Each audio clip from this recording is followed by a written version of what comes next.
Hi, Charlie. How's it going? Good.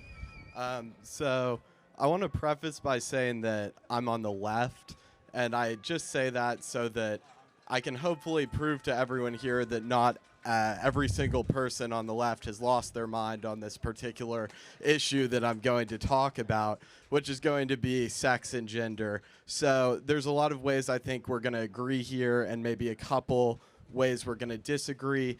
But I do feel that gender is maybe this term that gets used in at least 5 different ways by people from various sides. So maybe to eliminate some of that ambiguity, we could start by saying what you mean when you talk about gender.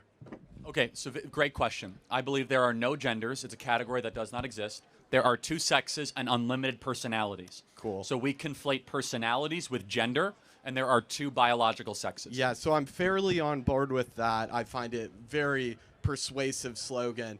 I want to ask about 2 potential alternatives that people want to give that I also find plausible as to what gender is. So the first alternative would be that gender is real but harmful. And so we can maybe talk about your motivation in a second for saying it's unreal, but maybe the second alternative would be that it's just literally a synonym for sex. So maybe let's say, what's your motivation for saying it's unreal? Well, it's not even a motivation. It's let's look at do you know where it came from? It's not Trivial Yeah, Pursuit. like sociology in the John 1960s. Money, right? So yeah, this term did not exist prior to the 1960s, and that was happening all throughout this new school of thought of transgenderism. So it's like a social construct that's arbitrary, but that itself is not what makes it unreal, right? It was introduced as a unnecessary category. The point being is that it actually has no bearing in biology. We can't measure it, we can't witness it, we can't see it, and yet we ascribe it all the time, and we've kind of fallen into this semantic trap over the last 40 or 50 years. No, I see what you mean, but that it is not based in anything that is sort of physical. It's entirely bingo. And so that's a Gnostic belief. Okay, but in the same sense, something like law or money is a social construct, right? But we don't want to say not it's necessarily. Unreal. So I don't. How is money a social? It's a representation of value. You can measure it. You can see it. You can trade right, it. well, you can speculate on it. We could see consequential effects of so-called gender. Hold on. You could see effects of a personality. See, we're getting back to the personality. You can't actually witness gender. You can't look at chromosomes. You can't look at genitals. You can't look at brain structure. You can't look at testosterone levels. Gender is simply a replacement synonym for personality. I totally and personalities agree. change. But let me prove it. Go ahead. I'm sorry. Well, when we define gender as gender identity, or whatever this means, this nebulous thing, I agree that it's like this just isn't real.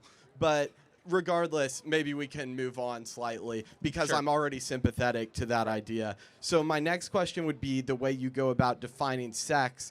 I think this came up earlier that you want to use chromosomes is the criterion by which we define sex. So obviously we get into some of the intersex objections. Maybe just first, do you think that's a problem at all, or you have that It's an handled? exception to the rule. I mean, you and I would both agree that a fully formed human being has 2 arms and 2 legs. But if someone is born without arms, that would be a deformity against the rule. So if I can give you an account that's going to successfully categorize every case and not have to deal with exceptions, would that not be preferable? I would be interested to hear. So my opinion would be that sex is the orientation towards a developmental pathway that does, will, or would, if not for some developmental or genetic abnormality, result in the production of large or small gametes. So this is in terms of reproductive function, and I think this definition might better account for some of the intersex cases.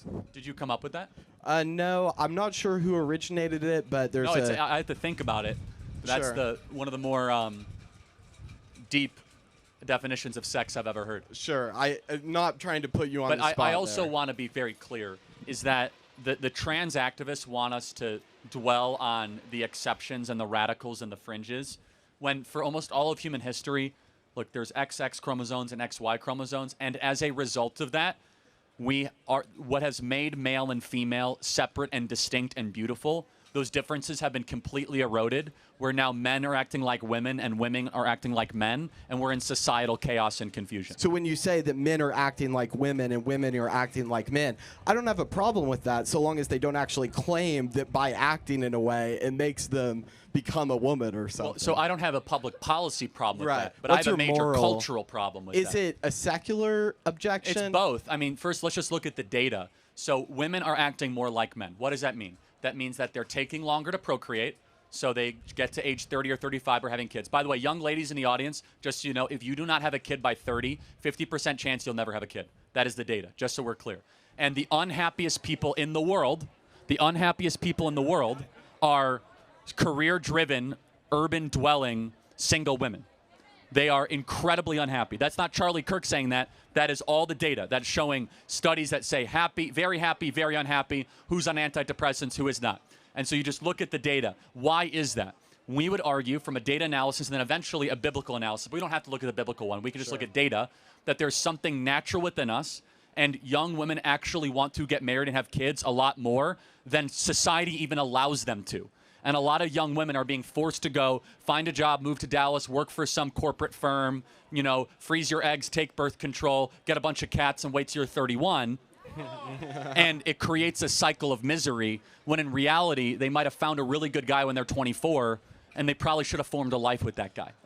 I see your perspective. I'm just going to say I'm very against any sort of gender norms. But one last thing would be, do you think it's possibly a practical strategy to embrace my line of saying that there is no wrong way to be a man or a woman, because that's a much easier pill to swallow for the person in gender ideology? No. All right, fair enough. Well, final thought is that no child is born in the wrong body. So thank you. I agree. You're a very smart man. Thank you.